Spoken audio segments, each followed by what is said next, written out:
तो आगे जो नेक्स्ट क्वेश्चन नंबर 11 है आपका, वो भी कुछ इसी तरह का है। उसमें उसने कहा है कि आपने सीक्वेंस फाइंड करके देनी है, हार्मोनिक सीक्वेंस।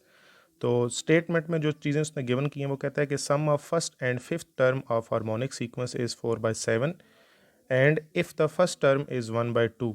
दो चीज़ें उसने बताई हैं। कहता है कि पहली और पाँचवीं टर्म का सम करें तो आंसर 4/7 आता है, और उसके बाद जो पहली टर्म है यानी A1 है वो 1/2 गिवन है, और आपने हार्मोनिक सीक्वेंस फाइंड करके बतानी है।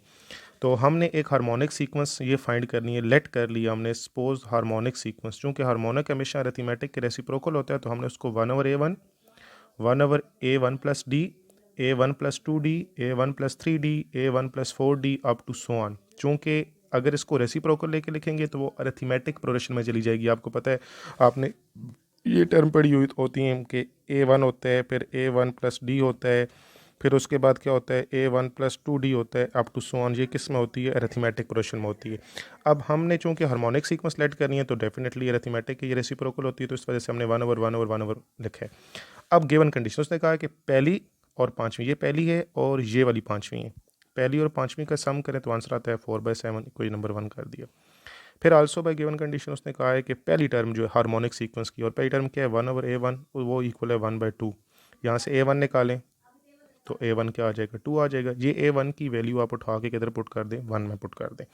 चूँकि हमारे पास दो चीज़ें होनी चाहिए, A1 और D। जब तक ये दोनों आएंगे तब ही हम क्या फाइंड कर सकेंगे? Harmonic sequence. तो हमने A1 की वैल्यू को 1 में पुट किया, ये वैल्यू लगा दी हमने, D यहाँ से निकलेगा, ये फैक्टर दूसरी साइड पे जाके माइनस हुआ, एलसीएम लेके हमने हल किया तो हमारे पास फाइनल डी कितना आ गया? 3 आ गया, 3। डी भी हमारे पास मौजूद है, A1 की वैल्यू भी 2 है। अब 9 देखें, सबसे पहली टर्म क्या थी? 1/A1, 1/A1, 1 कांस्टेंट, A1 किसकी इक्वल था? हमने फाइंड किया 2। अगली टर्म क्या है? 1/A1 + D equal to 1, A1 2 है प्लस D अभी हमने फाइंड कर लिया 3, 1/5 आ गया। फिर अगली सीक्वेंस क्या थी? 1/A1 + 2D, A1 की वैल्यू 2 है, D की वैल्यू 3, 3 2 6, 6 और प्लस 2 8, 1/8। इस तरह तीसरी टर्म, चौथी टर्म। तो 10 रिक्वायर्ड हार्मोनिक सीक्वेंस क्या बन गई? 1/2, 1/5, 1/8, 1/11 अप टू सो ऑन। तो ये आपका क्या हो गया? हार्मोनिक सीक्वेंस आपने फाइंड आउट कर दी है।